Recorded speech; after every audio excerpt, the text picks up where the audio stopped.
Guys, this might be the biggest setup I've seen in the entire fintech space. While everyone's fighting over whether SoFi is overvalued or just another bank, I'm looking at the data, and it's screaming something completely different. What if I told you that the proof for SoFi hitting $100 is hiding in plain sight, buried inside the last two quarterly reports that most investors completely ignored? Stick around, because I'm going to show you the numbers, the timeline, and the one event that could cause SoFi's price to rip like it is 2020 all over again. SoFi been the punching bag of retail investors for months. Short interest, up, sentiment, down. Analysts, quiet. But here's what nobody's talking about.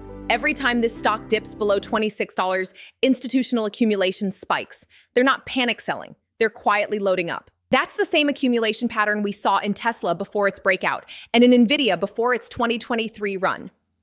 The hidden catalyst in Q3. Let's talk about the proof. In SoFi Q3 numbers, there's a single line that tells the whole story. Net interest income up 43% year over year, while non-interest revenue barely moved. Translation? The banking side of SoFi, the part Wall Street used to ignore, is now its profit engine. Their deposits crossed $20 billion, customer growth is still accelerating, and loan delinquencies remain under 0.3%, lower than most major banks. And then there's the quiet part nobody noticed. SoFi filed for a new digital assets trademark last month, hinting at expansion beyond traditional finance. That's not a maybe, that's a roadmap to becoming a financial ecosystem. The math behind $100, so let's crunch it. At current earnings projections, SoFi trades around a forward PE of 25, cheap for a high-growth fintech. If they maintain this growth rate and hit just $1.50 EPS by 2027, a conservative 40x multiple puts the stock at $60. But if SoFi gets re-rated to the same growth premium that Square and PayPal had during their peaks, we're talking a 65-70x multiple. That's how you reach the $90-$100 range. And with their deposit base growing at 3x the pace of legacy banks, that isn't fantasy, that's math. What everyone is missing. The biggest misconception is that SoFi is just another neobank. But take a closer look. They own their banking license, control their deposits, and generate consistent positive GAAP earnings. No fintech of their size has done that before. And when interest rates finally start to fall, that's when loan demand, refinancing, and new credit lines explode.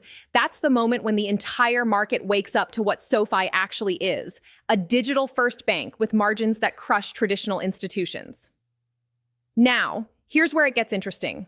If SoFi was a hype stock, insiders would be dumping shares. But CEO Anthony Noto, he's been buying repeatedly in size. He knows what's coming. Most investors won't believe it until it's too late, until SoFi crosses $30, then $45, and suddenly everyone's scrambling to justify why they didn't get in. That's why this video is called The Proof No One Wants to See, because the data is already there. You just have to look. If you found this valuable, hit the like button so more investors see what's really happening behind the scenes. I'll be breaking down SoFi's Q4 roadmap next, including the one metric that could double this stock before earnings. Stay tuned, because the SoFi story isn't ending.